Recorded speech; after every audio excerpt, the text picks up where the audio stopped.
महापालिकांचे CO यांची कार्यशाळा आहे आणि त्यांच्यासोबतही संवाद मी करणार आहे। या सगळ्या पद्धतीमध्ये त्यांचे काही गट आम्ही तयार करतो आणि मी स्वतः एकेका गटासोबत 7-8 लोकांच्या एक तास त्या ठिकाणी चर्चा करून त्यांच्या अडचणी काय आहेत, आमच्या अपेक्षा काय आहेत, नवीन काय करता येईल असा विचार आम्ही करतो। एकत्रितपणे बसून त्याच्यावर विचार करतो, पुढचा एक अजेंडा ठरवतो।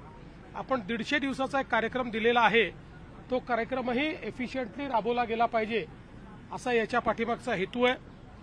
आमचा प्रयत्न असा आहे की सरकार म्हणून एक इन्स्टिट्यूशन तयार झालं पाहिजे। अनेक लोक चांगलं काम करतात, ते जोपर्यंत पदावर असतात तोपर्यंत काम राहतं, नंतर नवीन आल्यानंतर ते काम बदलून जातं। असं न करता एक इन्स्टिट्यूशन म्हणून बिल्टअप करायचा आमचा प्रयत्न आहे आणि त्या दृष्टीनं ही कार्यशाळा होते।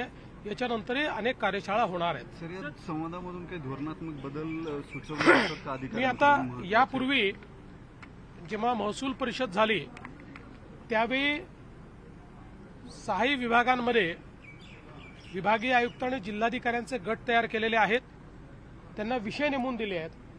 त्या विषयांवर रिफॉर्मचा जो अजेंडा आहे त्याचे अहवाल ते सादर करणार आहेत।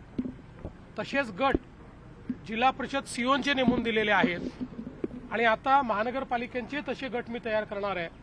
कारण आपण अनेक वेळा कन्सल्टंट अपॉइंट करतो, तेही महत्वाचंच असतं, पण कुठल्याही कन्सल्टंट्सपेक्षा जास्त ग्राउंडचं नॉलेज हे आमच्या अधिकाऱ्यांना असतं। फक्त त्याला चॅनलाइज करण्याची आवश्यकता असते आणि म्हणून त्यांचं जे काही इन्स्टिट्यूशनल नॉलेज आहे ते संकलित करायचं आणि ते स्टँडर्डाइज करायचं। आम्ही हा प्रयत्न केलाय की स्टँडर्डायझेशन झालं पाहिजे, मिनिमायझेशन झालं पाहिजे, म्हणजे कमीत कमी कागदपत्र लागले पाहिजे आणि ऑटोमायझेशन झालं पाहिजे, सगळ्या गोष्टी ऑटो पायलट मोडवर आल्या पाहिजेत, अशा प्रकारचा आमचा प्रयत्न आहे। सर्वोच्च न्यायालयाने महापालिकांच्या निवडणुका घ्यायला 120 दिवसांमध्ये सूचना दिल्यात। अनेक महापालिकांच्या प्रभाग रचना, हरकती सूचनांचे 45 दिवस, अशा अनेक ठिकाणी तांत्रिक अडचणी दिसून येत आहेत। नेमकं काय होईल महापालिका निवडणुकांच्या बाबतीत? कार्यकर्ते फार अधीर झाले। मला काही फार अडचण वाटत नाही। या निवडणुका इलेक्शन कमिशननी तयारी सुरू केलेली आहे। आम्ही वेळेत या निवडणुका घेण्याचा प्रयत्न करू। फारच जर मान्सून जास्त असेल तर ज्या भागात मान्सून जास्त आहे त्याच्याकरता इलेक्शन कमिशन आणि आम्ही जॉईंटली काही 15-20 दिवसाचं आवश्यकता पडली तर एक्सटेन्शन मागू, पण वेळेत या निवडणुका पूर्ण केल्याच पाहिजे असा आमचा प्रयत्न है। महाराष्ट्र काफी अग्रसर है, फिल्म इंडस्ट्री हो या फिर व्यापारी हो, वो बॉयकॉट तुर्की के ट्रेंड। मैं उनको सभी को बधाई देता हूं। नेशन फर्स्ट ये हमारी भूमिका होनी चाहिए और देश के दुश्मनों को, और केवल देश के नहीं, मानवता के दुश्मन जिस बर्बरता के साथ हमारे लोगों को पहलगाम में मारा गया, इसी बर्बरता कोई अगर देश करता है और उसको कोई साथ देता है तो ऐसे देशों को भी सबक सिखाना जरूरी है। मुझे ऐसा लगता है कि अगर इस प्रकार से ऑर्गेनिकली लोगों में नेशन फर्स्ट की भावना तैयार हो रही है, मैं इसका स्वागत करता हूं। पुण्यातल्या व्यापाऱ्यांना धमकी आली आहे पाकिस्तानातून, तुर्कीचे सफरचंद जे त्याचा लिलाव नाकारल्याबद्दल पोलिसांकडे त्यांनी तक्रार केली। पहिल्यांदा तर नेशन फर्स्ट ही भूमिका ज्या व्यापाऱ्यांनी स्वीकारली त्यांचं मनापासून अभिनंदन करतो, कारण हा केवळ भारतीयांवर हल्ला नव्हता। पहलगामला झालेला हल्ला हा मानवतेवर झालेला हल्ला होता आणि मानवतेच्या हल्लेखोरांना मदत करणाऱ्यांना नाकारणारे आमचे व्यापारी अभिनंदनास पात्र आहेत। त्यांनी काळजी करायची गरज नाही। पाकिस्तानात घुसून पाकिस्तान उद्ध्वस्त करणारा भारत आहे आणि आता तर न्यूयॉर्क टाइम्सने सॅटेलाइट इमेज सहित पाकिस्तानचं सत्य बाहेर काढलेलं आहे। भारताला नखही ते लावू शकले नाही, पण त्यांना कसं आम्ही उद्ध्वस्त केलं। त्यामुळे कोणाच्याही पोकळ धमक्यांना भीक घालण्याची आवश्यकता नाहीये। सगळ्यांना आम्ही प्रोटेक्शन देऊ। नेशन फर्स्ट या भूमिकेवर सगळ्यांनी अडिग राहू।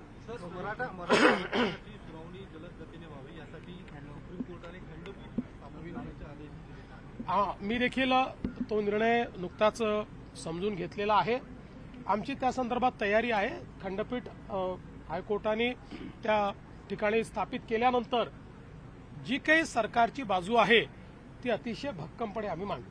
सर तुम्ही आता जसं म्हटलं की वेळेत महापालिका असतील स्थानिक स्वराज्य संस्थांच्या निवडणुका होतील, मात्र महायुती म्हणून स्वबळावरती तुमची काय नाही, आम्हाला या निवडणुका महायुती म्हणूनच लढायच्या आहेत. आम्ही तिघजण एकत्रित आहोत. आमची महायुती आहे. अपवादात्मक काही ठिकाणी, कारण शेवटी कार्यकर्त्याची निवडणूक आहे, त्यामुळे कार्यकर्त्याच्या निवडणुकीमध्ये जिथे खूप तुल्यबळ असतं तिथे खूप जागा सोडता येत नाही, दोन्ही पक्षांच्या अडचणी असतात. तिथे अंडरस्टँडिंगनी आम्ही वेगळे लढू. पण एखाद्या ठिकाणी अपवादात्मक परिस्थितीत वेगळं लढावं लागलं तरी एकमेकावर टीका न करता पॉझिटिव्ह प्रचार आम्ही करू.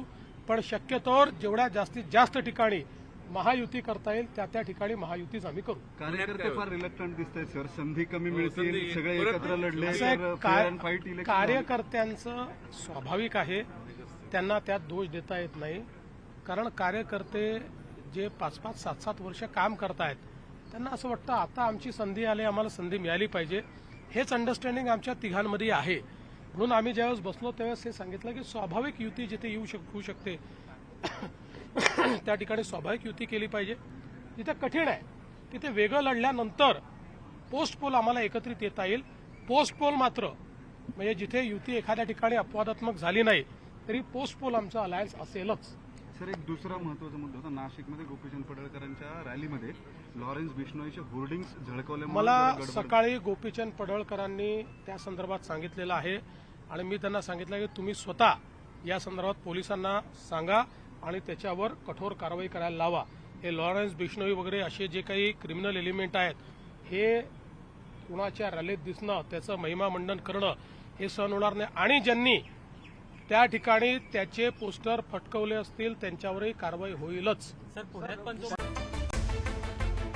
घरकुल बांधकाम करणाऱ्या लाभार्थ्यांना जवळच्या वाळू डेपोतून वाळू देण्याकरता घरपोच रॉयल्टी पावती द्यावी. महसूल मंत्री चंद्रशेखर बावनकुळेंचे आदेश.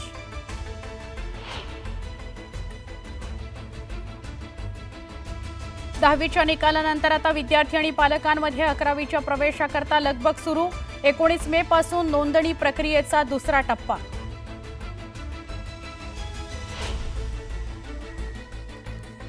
कोल्हापुरात अंबाबाई मंदिर आणि ज्योतिबा परिसराचा पुनर्विकास होणार.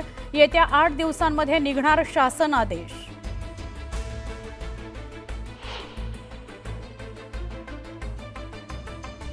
जे रुग्णालयाला सुपर स्पेशालिटी रुग्णालय बनवण्याच्या कामाला गती द्या. राज्यमंत्री माधुरी मिसाळ यांचे निर्देश.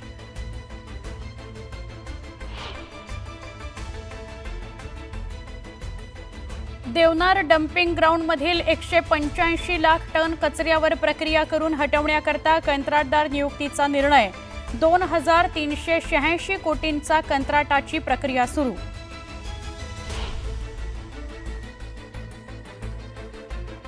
पुणे शहरात ड्रोन, रिमोट कंट्रोल, मायक्रोलाइट एअरक्राफ्टवर पोलिसांनी घातली बंदी. भारत-पाक तणावाच्या पार्श्वभूमीवर निर्णय.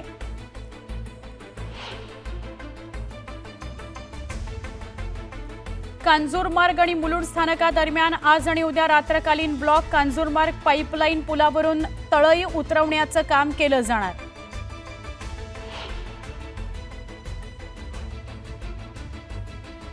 म्हाडाच्या विरार बोळिंज या गृहप्रकल्पातील शेकडो घरं विक्री वाचून रिक्त पडून मंडळाकडून आता गृहप्रकल्पात जलतरण तलाव आणि क्लब हाऊस बांधून ग्राहकांना आकर्षित करण्याचा प्रयत्न. हरिद्वारमध्ये बिबट्याचा कुत्र्यावर हल्ला. हल्ल्यानंतर इतर कुत्र्यांनी बिबट्यावरही केला हल्ला. हल्ल्याचा सीसीटीव्ही समोर.